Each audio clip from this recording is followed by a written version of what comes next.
નમસ્તે, જય મે મિત્રો. લાસ્ટ લેક્ચરની અંદર આપણે ટોપિક દેખ્યો હતો એ હતું એગ્રીમેન્ટ એન્ડ કોન્ટ્રાક્ટ, આ બંને વચ્ચેનો ડિફરન્સ. રાઈટ, આ ડિફરન્સ આપણે લાસ્ટ લેક્ચરની અંદર દેખ્યો હતો. એ ડિફરન્સ દેખ્યા પછી આપણે બીજો જે ક્વેશ્ચન દેખ્યો હતો એ હતો essential element of valid contract. Right, બે ક્વેશ્ચન આપણે દેખ્યા હતા. આ બે ક્વેશ્ચન દેખ્યા હતા. હવે નેક્સ્ટ અત્યારે આપણે નવા લેક્ચરની અંદર નવા ક્વેશ્ચન તરફ આગળ વધીએ છીએ. નવા ક્વેશ્ચન તરફ આગળ વધીએ. નવા ક્વેશ્ચનમાં એ પહેલાં મારું એવું માનવું છે કે જૂના જે ક્વેશ્ચન ચાલે તો એને એક વખત રિવાઇઝ કરી લઈએ, ત્યાર પછી આપણે નવા ક્વેશ્ચન તરફ આગળ વધીશું. રાઈટ, તો જૂનો ક્વેશ્ચન જે આપણો હતો એ હતો difference between agreement and contract. Right, તો એની અંદર આપણે આ રીતે ભણ્યા હતા મિત્રો, એગ્રીમેન્ટ અને કોન્ટ્રાક્ટના ડિફરન્સની અંદર. જો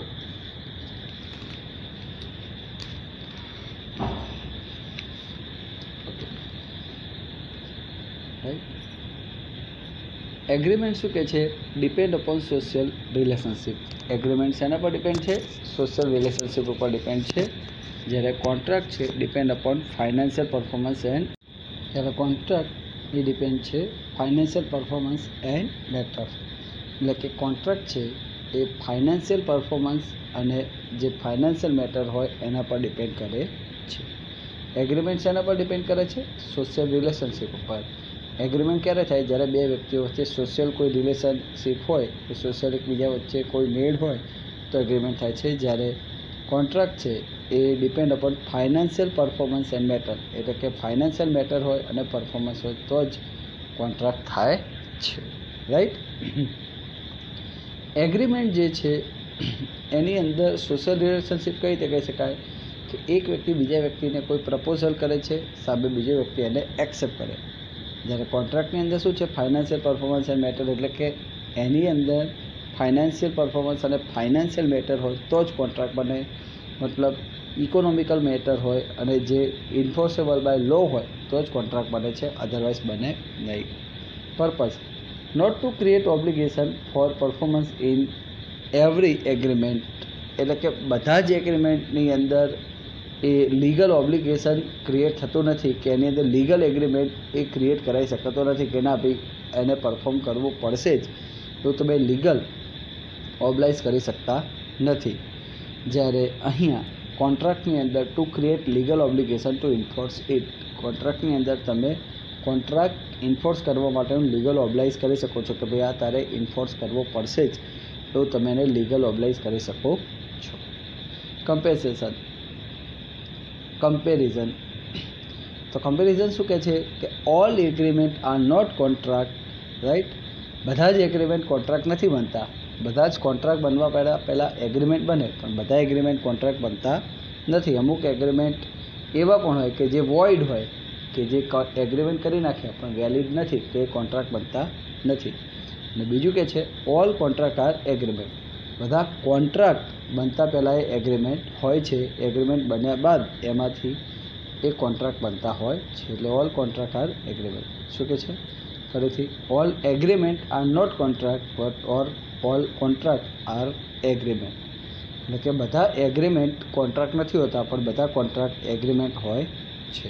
condition, there is absence of condition in term of money, એટલે કે એગ્રીમેન્ટની અંદર પૈસાની કોઈ સ્પેસિફિક કન્ડિશન એવી હોતી નથી.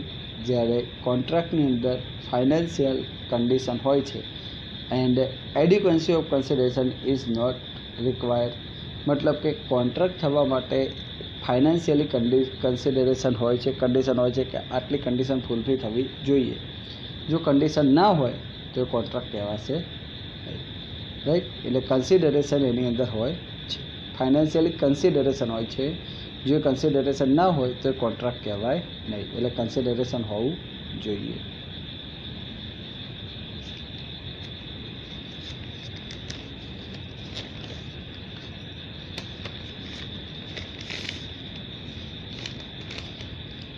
ત્યારબાદનો મિત્રો પોઈન્ટ આપણે દેખ્યો હતો એ આ મુજબ હતો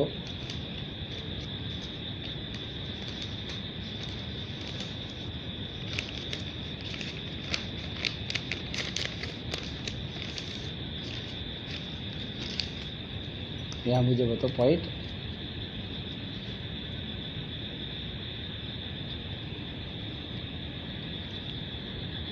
eligible by law, enforceable by law. So in case of breach of any agreement, any part cannot be enforceable by law. એટલે કે જો તમે એગ્રીમેન્ટનો કોઈ ભાગ તોડો છો કે કોઈ કરાર ભંગ થાય છે તો એને કાયદા દ્વારા કોઈ માન્યતા અપાવવી એ ફરજિયાત બનતું નથી. એટલે કે કરાર ભંગ થાય તો પણ એને કોઈ કાયદા દ્વારા ચોક્કસ માન્યતા અપાવવી એવું જરૂરી બનતું નથી. In case of breach by any part it cannot be enforceable by law. એટલે કે કોઈ પણ ભાગનો જ્યારે ભંગ થાય તો પણ એને કાયદા દ્વારા જરૂરી નથી કે માન્યતા મળે છે. પણ અહીંયા શું કહે છે, in case of breach it will be enforceable by law. જો કરાર ભંગ થશે તો કાયદા દ્વારા એની માન્યતા કરાવવામાં આવે છે. કરાર ભંગ થશે તો કાયદા દ્વારા એની માન્યતા કરાવવામાં આવે છે. એટલે કે બ્રીચ થાય તો કાયદા દ્વારા માન્ય કરાવવામાં આવે છે. Damage. Suit for damage cannot be made in case of breach of agreement. જો એગ્રીમેન્ટનો કરાર ભંગ થશે તો એની સામે તમને કોઈ વળતર મળવાને પાત્ર નથી. શૂટ ફોર ડેમેજ એટલે કે કોઈ વળતર મળવાને પાત્ર નથી. જ્યારે suit for damage can be claim in case of breach of contract. જો કરારનો ભંગ કરવામાં આવશે, કોન્ટ્રાક્ટ કરારનો ભંગ કરવામાં આવે છે તો તમે સામેવાળા વ્યક્તિ પાસેથી ડેમેજ એટલે કે વળતર માગી શકો છો. કરારનો ભંગ કરવામાં આવે તો તમે સામેવાળા વ્યક્તિ પાસેથી વળતર માગી શકો છો. રાઈટ. આ પોઈન્ટ હતા એગ્રીમેન્ટ અને કોન્ટ્રાક્ટના. ત્યારબાદનો મિત્રો આપણો ટોપિક હતો એ હતો મોસ્ટ એમપી ક્વેશ્ચન હતો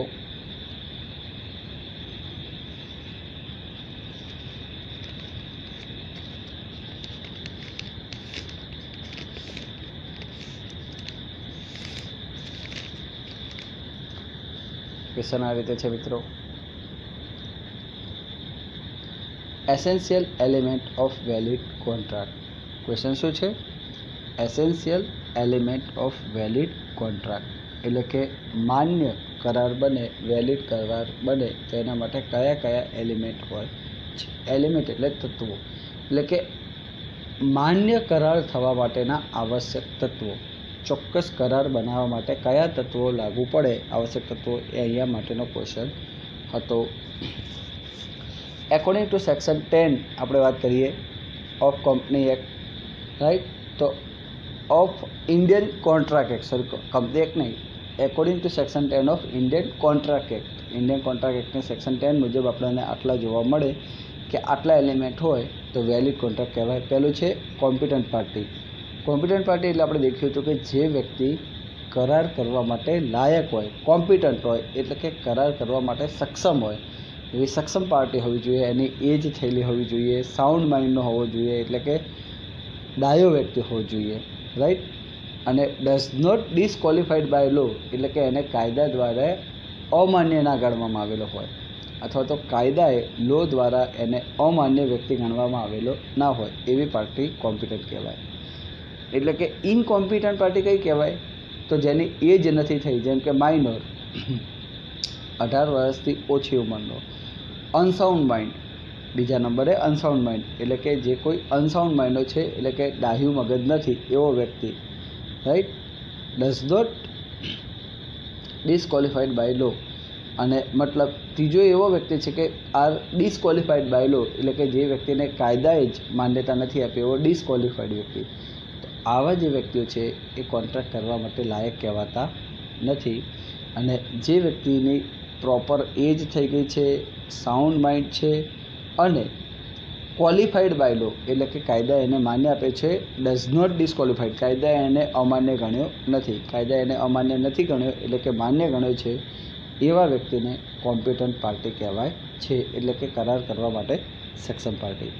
ત્યાર પછીનો બીજો ટોપિક હતો પ્રપોઝલ એન્ડ એક્સેપ્ટન્સ. એટલે કે કોન્ટ્રાક્ટ કરવા માટે સૌથી પહેલાં તમારે સામેવાળા વ્યક્તિને પ્રપોઝ કરવો પડે, સામેવાળો એ પ્રપોઝને એક્સેપ્ટ કરે ત્યારે જ કોન્ટ્રાક્ટ બને છે. એટલે પહેલાં પ્રપોઝલ થાય અને પછી એનું એક્સેપ્ટ થાય તો જ એ કોન્ટ્રાક્ટ બને છે.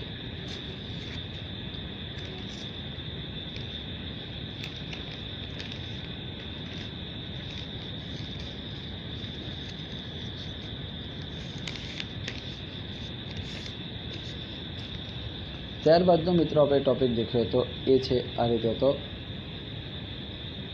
Legal right and obligation. Legal right and obligation એટલે કે આ જે કોન્ટ્રાક્ટ બને છે એની અંદર તમારા લીગલ રાઇટ હોય છે, એટલે કે કરારની અંદર તમે કરાર કર્યો છે તો તમારી પાસે કાયદાકીય હક છે. અને ઓબ્લિગેશન એટલે કે તમે સામેવાળા પર, જો સામેવાળો કરારનો ભંગ કરે તો તમે એના પર કાયદેસરની કાર્યવાહી કરી અને તમે આ કોન્ટ્રાક્ટનું પાલન કરાવી શકો છો. ત્યાર પછીનો ટોપિક હતો મિત્રો ફ્રી કન્સન્ટ. ફ્રી કન્સન્ટ એટલે આ જે કરાર બે વચ્ચે બને છે એ મુક્ત સંમતિથી થયેલો હોવો જોઈએ. મતલબ કે કોઈ પ્રકારની બળજબરી કે કોઈ પ્રકારની હિંસાથી ના થયેલો હોવો જોઈએ. ફ્રી કન્સન્ટની અંદર શું કહે છે કે સામેવાળા વ્યક્તિને ખબર હોવી જોઈએ કે આ કરાર એને પાસે તમે કરાવવા માગો છો એ ખબર હોવી જોઈએ. મતલબ એની ઈચ્છાથી એ કરાર કરતો હોવો જોઈએ, તો ફ્રી કન્સન્ટ કહેવાય છે.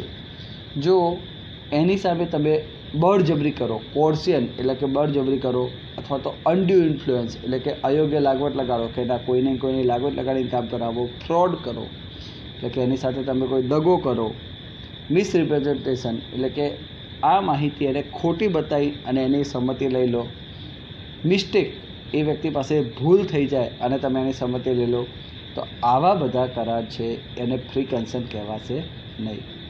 એવા કરાર એ કાયદા દ્વારા માન્ય કહેવાશે નહીં. એટલે એવા કરાર થયા હશે તો વોઇડેબલ થઈ શકે છે. વોઇડેબલ એટલે સામેવાળો વ્યક્તિ જેને આ કરાર કર્યો છે એ વ્યક્તિ એની ઈચ્છા થાય તો આ કરારને રદ કરી શકે છે. એટલે કે આવા કરાર વોઇડેબલ છે, રદ થવાને પાત્ર કરાર કહી શકાય છે, કે જેની અંદર સામેવાળાની ઈચ્છા થાય તો જે વ્યક્તિએ કરાર કર્યો છે સામેવાળા પાસે, એ સામેવાળા વ્યક્તિને જો એને ઈચ્છા થાય તો આવો કરારનો રદ પણ કરી શકે છે. એટલે એને વોઇડેબલ કોન્ટ્રાક્ટ કહેવાય છે. ખ્યાલ આવી ગયો? તો એ છે ફ્રી કન્સન્ટ. પછી છે લોફુલ કન્સિડરેશન એન્ડ ઓબ્જેક્ટ એટલે કે આવો જે કરાર કરવામાં આવે એની અંદર લોફુલ કન્સિડરેશન એન્ડ ઓબ્જેક્ટ. લોફુલ કન્સિડરેશન એટલે કે કંઈક સામે અવેજ આપવું. અવેજ પણ કેવું આપવાનું? લોફુલ એટલે કે કાયદા દ્વારા માન્ય અવેજ આપવાનું. મતલબ કે કોઈ વસ્તુની જે કિંમત બનતી હોય તો એને અનુરૂપ યોગ્ય કિંમત આપવી, એને કહેવાય લોફુલ કન્સિડરેશન એન્ડ ઓબ્જેક્ટ. અને તમારો જે ઓબ્જેક્ટ છે એ પણ લોફુલ હોવો જોઈએ, કાયદા દ્વારા માન્ય હોવો જોઈએ. રાઈટ? એટલે કે તમારા ઓબ્જેક્ટ તમારી લિમિટને અંડરમાં હોવા જોઈએ અને કે જે તમે પાર પાડી શકો એવા વેલિડ હોવા જોઈએ. પછી ઓબ્જેક્ટ એ હાઈલી ક્વોલિફાઈડ ના હોવા જોઈએ અથવા તો હાઈલી એમ્બિજિયસ ના હોવા જોઈએ, કે જે તમારી જે કેપેસિટી છે એના કરતાં અબોવ એ ટાર્ગેટ ઓબ્જેક્ટિવ હોવા જોઈએ નહીં. તમારા ઓબ્જેક્ટિવ એ તમારી લિમિટ સુધીના હોવા જોઈએ. રાઈટ? પછી કે છે એના પછીનો પોઈન્ટ હતો agreement must not be for under void under law. એટલે કે જે તમે એગ્રીમેન્ટ કરો છો એ કાયદા દ્વારા પહેલથી જ અમાન્ય ના હોવો જોઈએ. Must not be void under law એટલે કે પહેલથી જ કાયદા દ્વારા અમાન્ય ના હોવો જોઈએ. કાયદા દ્વારા અમાન્ય ના હોવો જોઈએ ધેટ મીન્સ કે એ એગ્રીમેન્ટ પહેલથી જ એવું ના હોવું જોઈએ કે જેને કાયદાએ માન્યતા જ ના આપી હોય, એટલે કે ઇલીગલ કે નોટ વેલિડ એવો કોઈ એગ્રીમેન્ટ પહેલથી જ જે કાયદાએ માન્યતા જ ના આપી એવો એગ્રીમેન્ટ હોવો જોઈએ નહીં. ખ્યાલ આવે? કે જેને કાયદાએ માન્યતા જ નથી આપી એવો એગ્રીમેન્ટ હોવો જોઈએ નહીં. પછી શું કહે છે? Contract must not be for impossible act. પછી તમે જે કોન્ટ્રાક્ટ કરો છો એ ઇમ્પોસિબલ એક્ટનો ના હોવો જોઈએ. ઇમ્પોસિબલ એટલે કે જે કાર્ય થવું શક્ય જ નથી, પોસિબલ જ નથી, એવા ઇમ્પોસિબલ કાર્યનો કોઈ પણ કોન્ટ્રાક્ટ કરવો જોઈએ નહીં. ધારો કે તમે એમ કહો, ઉપરવાળાની વાત કરીએ કે વોઇડ અંડર એટલે કે તમે બે જણા એ જુગાર રમવા માટેની પાર્ટનરશિપ કરે તો એ વોઇડ કહેવાય, અથવા તો બે જણા લીકર દારૂ વેચવાની પાર્ટનરશિપ કરે તો ઇનવેલિડ કહેવાય, કારણ કે કાયદા દ્વારા માન્ય નથી. પછી કહે છે agreement must not be for impossible act, કે જે કરાર પોસિબલ નથી એવા કાર્યનું, જેમ કે તમે ચાંદ તારા તોડી લાવવાનો કરાર કરો તો એ ઇમ્પોસિબલ છે, એવું શક્ય બનતું નથી. તાજમહેલ ખરીદવાનો કોન્ટ્રાક્ટ કરો તો એ ઇમ્પોસિબલ છે, એવું શક્ય બનતું નથી. અધર લીગલ પ્રોસિજર, અને આ કરારને એસેન્શિયલ ગણવા માટે, આ કોન્ટ્રાક્ટને એસેન્શિયલ ગણવા માટે બીજી અન્ય પણ લીગલ પ્રોવિઝન એ ફૂલફિલ થવી જોઈએ. રાઈટ? તો આટલી જે essential element of valid contract એટલે કે માન્ય કરાર થવા માટે, વેલિડ કોન્ટ્રાક્ટ થવા માટે તમારી પાસે આટલા જરૂરી તત્વો હોવા જોઈએ. એસેન્શિયલ એટલે કે નેસેસરી, જરૂરી આટલા તત્વો તમારી પાસે હોય તો જ એ વેલિડ કોન્ટ્રાક્ટ કહેવાય છે. રાઈટ. ટાઈપ ઓફ કોન્ટ્રાક્ટની આપણે વાત કરીએ ખાલી તો આપણને અલગ અલગ કયા કયા પ્રકારના કોન્ટ્રાક્ટ જોવા મળે છે. તો void contract, voidable contract, illegal contract, enforceable contract, આવા અલગ અલગ કોન્ટ્રાક્ટો જોવા મળે છે, પણ એ એટલો ઇમ્પોર્ટન્ટ ક્વેશ્ચન નથી. નેક્સ્ટ આપણો જે હવેનો બીજો ક્વેશ્ચન છે એ સારો એવો ક્વેશ્ચન છે કે જે પૂછાઈ શકે એવો ક્વેશ્ચન છે. એ છે આપણો ડિફરન્સ છે. આ ડિફરન્સ એ સારો એવો પૂછાય એવો ડિફરન્સ છે. ડિફરન્સનું નામ છે વોઇડ કોન્ટ્રાક્ટ એન્ડ વોઇડેબલ કોન્ટ્રાક્ટ. દેખો ડિફરન્સનું નામ છે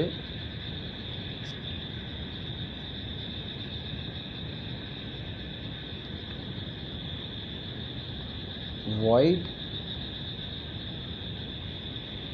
કોન્ટ્રાક્ટ અને વોઇડેબલ કોન્ટ્રાક્ટ.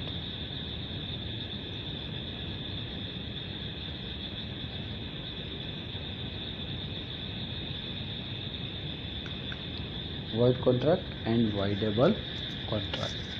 clear? okay. तो देखो क्वेश्चन આપણે देखिए. जो मित्रों void contract અને voidable contract માં સૌથી પહેલા આપણે પહેલો પોઈન્ટ આવે એ છે ડેફિનેશન. ફર્સ્ટ પોઈન્ટ અહીંયા આવશે એ છે ડેફિનેશન.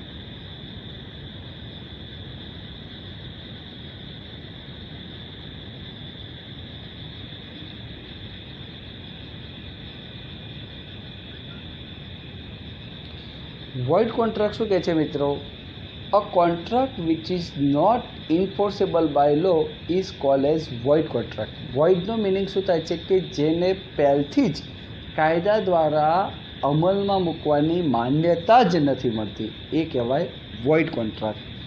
એટલે શું કહેવાય છે? which can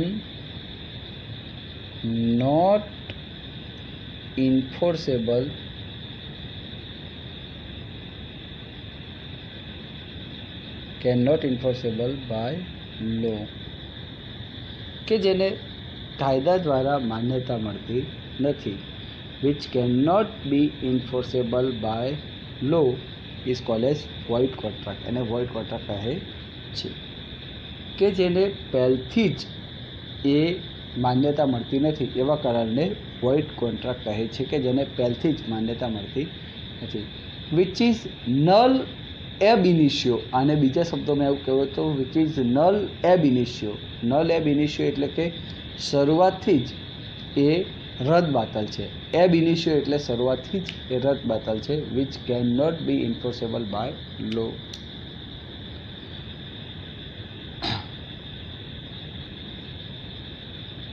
નેક્સ્ટ છે voidable contract. voidable contract શું કહે છે? a contract which can be avoided at the options of one or more parties is called voidable contract. a contract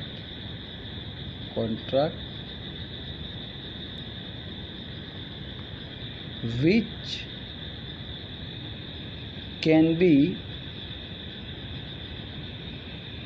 avoided by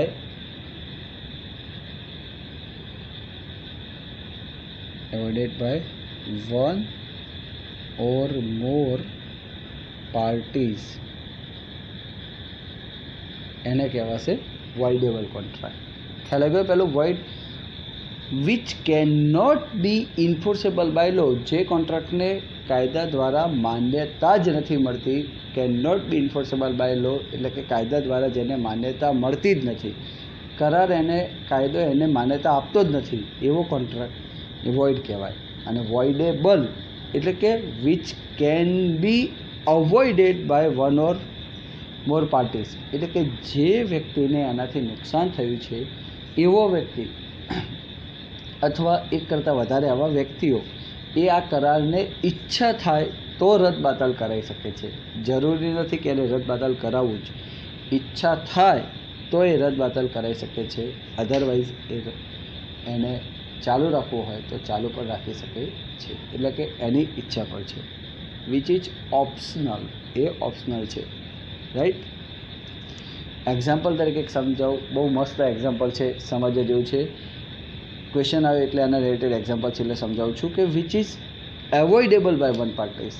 ધારો કે એક વ્યક્તિ છે, શુક્રવારના શોમાં પિક્ચર જોઈને આવતો હોય, રાતના 12 વાગ્યાનો શો પિક્ચર જોઈને આવતો હોય, અને કોઈ ગુંડો એને પકડે, એ વ્યક્તિને એના હાથમાં વીંટી પહેરી છે, એને દેખાય, ગુંડાને લાગે કે ભાઈ આ સોનાની વીંટી છે, કે લાવ એના પાસેથી પડાવી લઈએ. તો ચોર એના પાસે જાય અને એને કહે કે લાય ભાઈ વીંટી આપી દે, અને બળજબરીથી એના પાસેથી વીંટી ખેંચી લે. રાઈટ.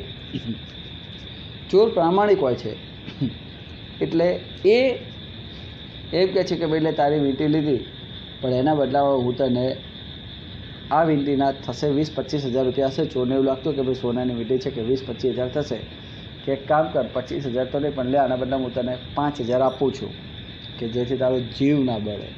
રાઈટ. એમ કરી અને 5,000 આપીને વીંટી લઈ ચોર જતો રહે.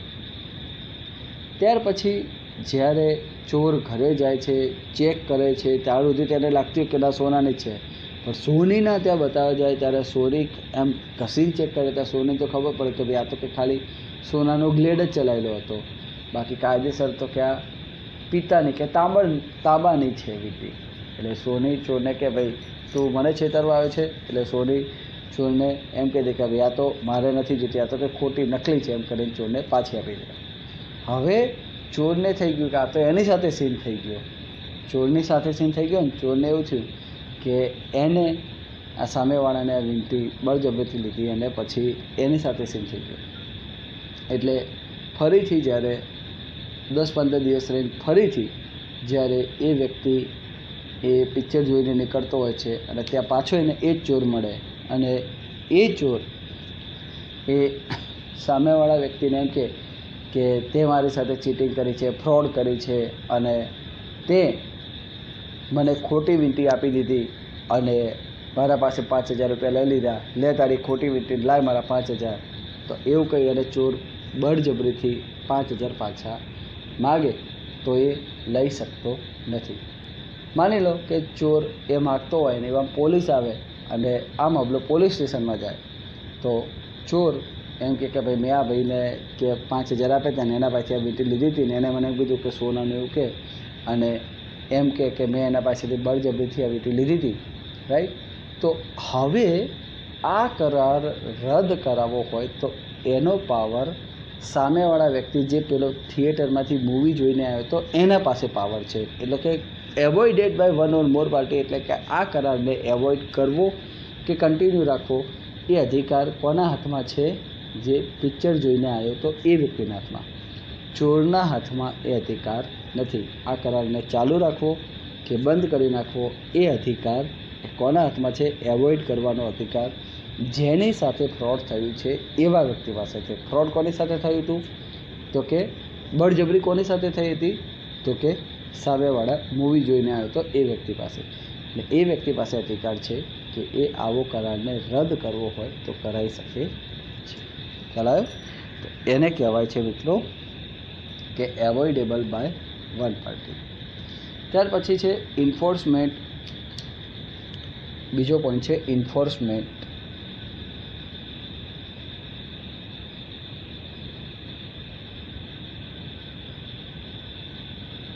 બીજો પોઈન્ટ છે ઇન્ફોર્સમેન્ટ.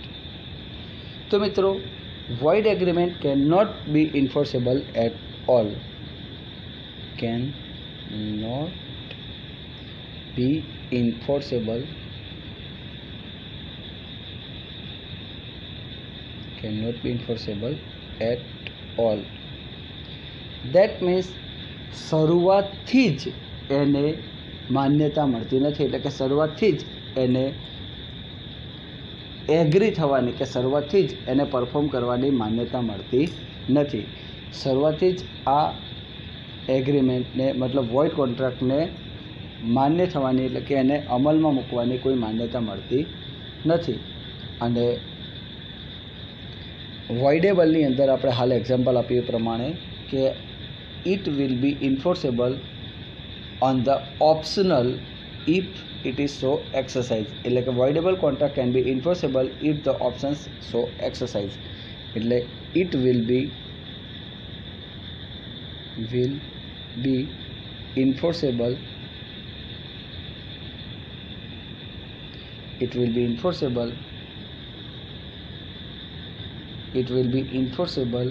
if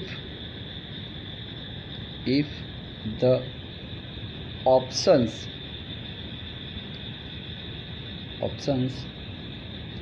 is exercised.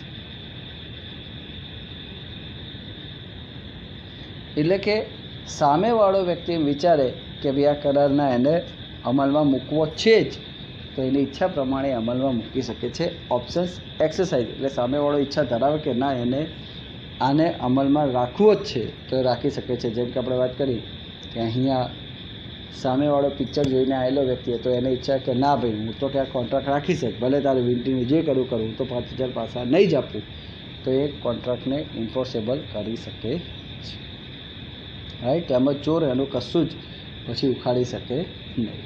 રાઈટ. ત્યાર પછીનો મિત્રો પોઈન્ટ છે right and liability. Rights and liability. તો ઇન્ફોર્સમેન્ટ ખબર પડી ગઈ. વોઇડ કોન્ટ્રાક્ટને ઇન્ફોર્સેબલ કોઈ હિસાબે ના કરી શકાય અને વોઇડેબલ છે એ સામેવાળા વ્યક્તિના ઈચ્છા પ્રમાણે એના ઓપ્શન્સ પ્રમાણે વોઇડેબલ થઈ શકે છે. આપણે વોઇડેબલમાં દેખ્યું. Right and liability. તો void agreement do not arise any right and liability between the party. અહીંયા કોઈ જ અધિકાર કે કોઈ જ જવાબદારી ઊભી થતી નથી, કારણ કે કોન્ટ્રાક્ટ જ વેલિડ નથી. તો કયો અધિકાર ને કઈ જવાબદારી? એટલે કોન્ટ્રાક્ટ વેલિડ નથી એટલે કોઈ રાઇટ કે કોઈ લાયબિલિટી ક્રિએટ થતી નથી. રાઈટ. તો અહીંયા શું કહેવાય છે? ડુ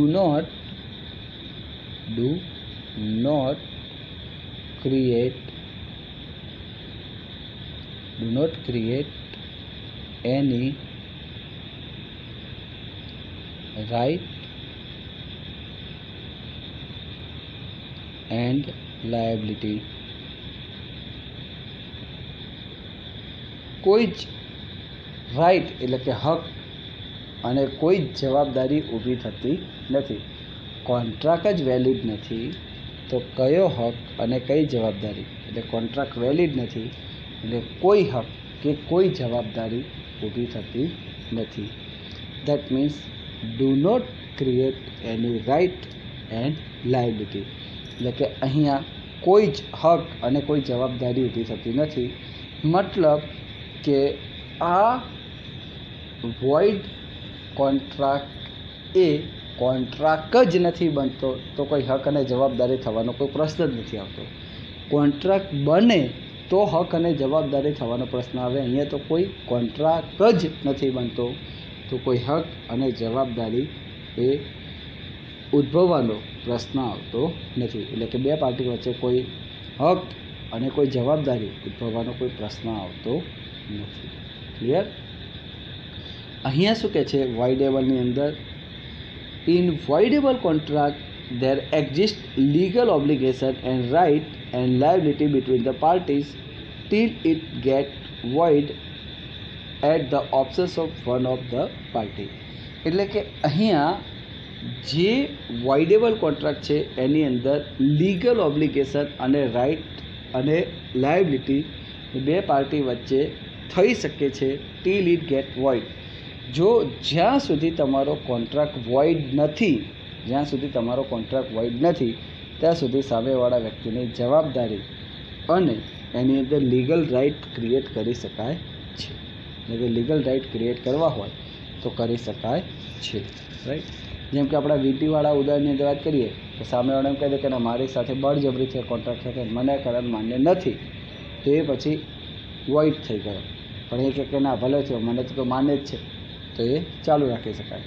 એટલે કે અહીંયા it will create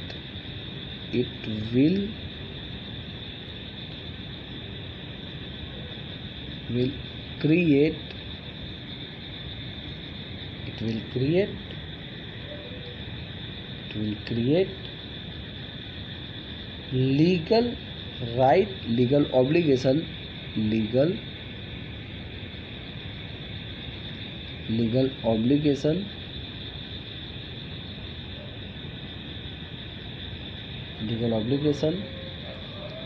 right and liabilities.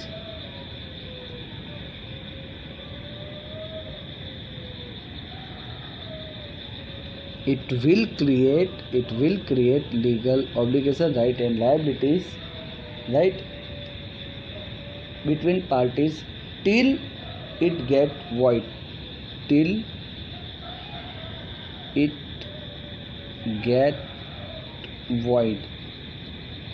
એટલે કે જ્યાં સુધી આ એગ્રીમેન્ટ વોઇડ નથી થતું, ત્યાં સુધી અહીંયા legal right and obligation create થાય છે. મતલબ કે અહીંયા તમે સામેવાળા વ્યક્તિ ઉપર તમે આની અંદર જોગવાઈ કરી શકો છો, સામેવાળા વ્યક્તિ પર તમે કાયદેસરની કાર્યવાહી કરી શકો છો. જ્યાં સુધી આ કરાર વોઇડ થતો નથી ત્યાં સુધી તમને અધિકાર છે કે તમે સામેવાળા વ્યક્તિ પાસે અહીંયા લીગલ ઓબ્લિગેશન ક્રિએટ કરી શકો છો. ક્લિયર? ઓપ્શન્સ ઓફ પાર્ટી એટલે કે જેની સાથે આ કરાર થયો છે એ વ્યક્તિના હાથમાં છે કે એને આ કરારને આગળ ચાલુ રાખવો કે એને અહીંયાથી સ્ટોપ કરાવી દેવો, એ એના હાથમાં છે. ઓપ્શન્સ ઓફ પાર્ટી શું કહે છે? ઓપ્શન્સ ઓફ ધ પાર્ટી એટલે કે એ વ્યક્તિના હાથમાં ઓપ્શન્સ છે કે એને ચાલુ રાખવું કે અહીંયાથી સ્ટોપ કરાવી દેવો. રાઈટ? ક્લિયર? ખ્યાલ આવી ગયો? ક્લિયર? ત્યારબાદનો મિત્રો આપણો ટોપિક છે એ છે ડિફેક્ટ. કયો પોઈન્ટ છે? ડિફેક્ટ.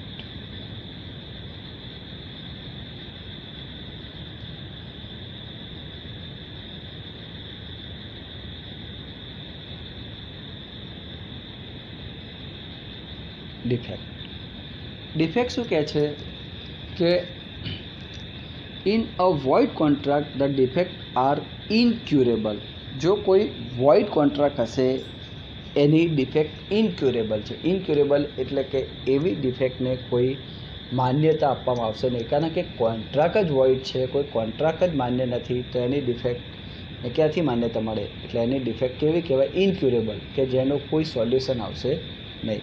એટલે કે જે તમારો કોન્ટ્રાક્ટ ડિફેક્ટિવ હશે તો એની જે પણ તમારો કોન્ટ્રાક્ટ વોઇડ હશે તો એની ડિફેક્ટ પણ કેવી કહેવાશે? ઇનક્યુરેબલ, કે જેનું કોઈ સોલ્યુશન આવશે નહીં. તો રાઈટ, અહીંયામાં આવશે દેખો, ઇન ધીસ કોન્ટ્રાક્ટ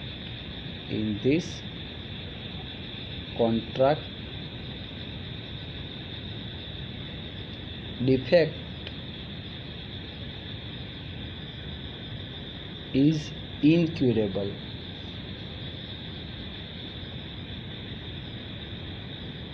આ કોન્ટ્રાક્ટની ડિફેક્ટ છે ઇનક્યુરેબલ. ઇનક્યુરેબલ એટલે કે એ ડિફેક્ટને તમે કોઈ પણ રીતે તમે ક્યુરેબલ એટલે કે તમે એને સુધારી શકશો નહીં, કે એને કોઈ પણ એની સામે તમે કોઈ આ ડિફેક્ટને તમે સુધારી શકશો કે એને રિમૂવ કરી શકશો નહીં, કે એની સામે કોઈ તમે લીગલ રાઇટ કરી શકશો નહીં. એટલે કે આવી ડિફેક્ટને કોઈ પણ રીતે તમે સુધારી શકશો નહીં, કારણ કે કોન્ટ્રાક્ટ જ વેલિડ નથી, તો એની ડિફેક્ટ પણ કેવી રહેશે? ઇનક્યુરેબલ, કે જેને કોઈ પણ પ્રકારની સુધારી શકાય એવી નથી. રાઈટ? અને વોઇડેબલમાં શું કહે છે? In a voidable contract a defect is curable and may be condoned. એટલે કે અહીંયા જે ડિફેક્ટ છે ક્યુરેબલ છે, એટલે કે આની ડિફેક્ટ છે એ સુધારી શકાય એવી છે. એટલે કે in this contract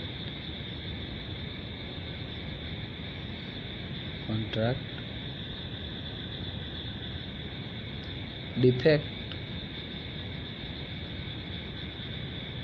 is curable. Defect is curable. એટલે કે આ ડિફેક્ટ સુધારી શકાય એવી હોય છે. વોઇડ કોન્ટ્રાક્ટ જ વેલિડ નહોતો એટલે એની ડિફેક્ટ કેવી હતી? ઇનક્યુરેબલ, સુધારી શકાય નહીં એવી. જ્યારે વોઇડેબલ કોન્ટ્રાક્ટ છે એવો કોન્ટ્રાક્ટ છે કે જે સામેવાળા વ્યક્તિ પર ડિપેન્ડ કરે છે કે એને માન્ય રાખો કે ના રાખો. એટલે કે વોઇડેબલ કોન્ટ્રાક્ટ છે એની ડિફેક્ટ ક્યુરેબલ હોય છે. ક્યુરેબલ એટલે કે એને સુધારી શકાય એવી ડિફેક્ટ હોય છે. મે બી કન્ટેન્ડેડ એટલે કે સામેવાળાની કન્ડિશન ઉપર ડિપેન્ડ કરે છે કે એને સુધારવી કે ચાલુ રાખવી. નેક્સ્ટ એના પછીનો મિત્રો પોઈન્ટ છે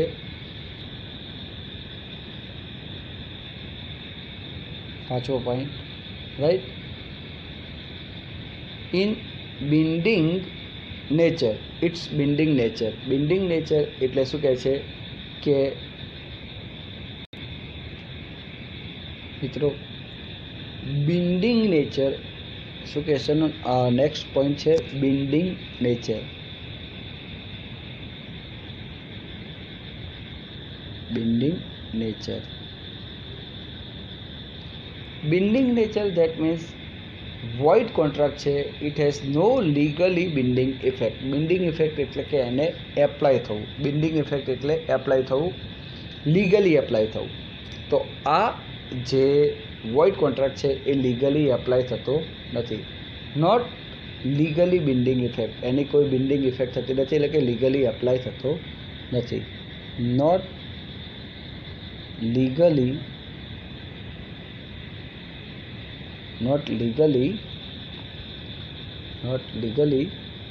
binding effect. Not legally binding effect.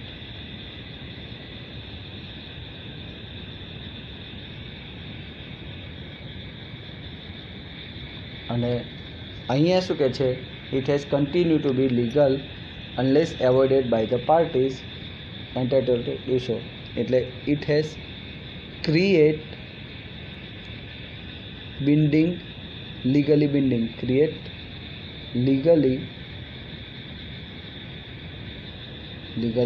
binding,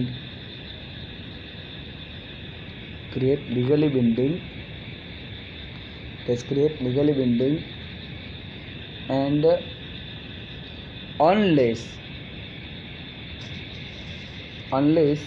avoided by the party, avoided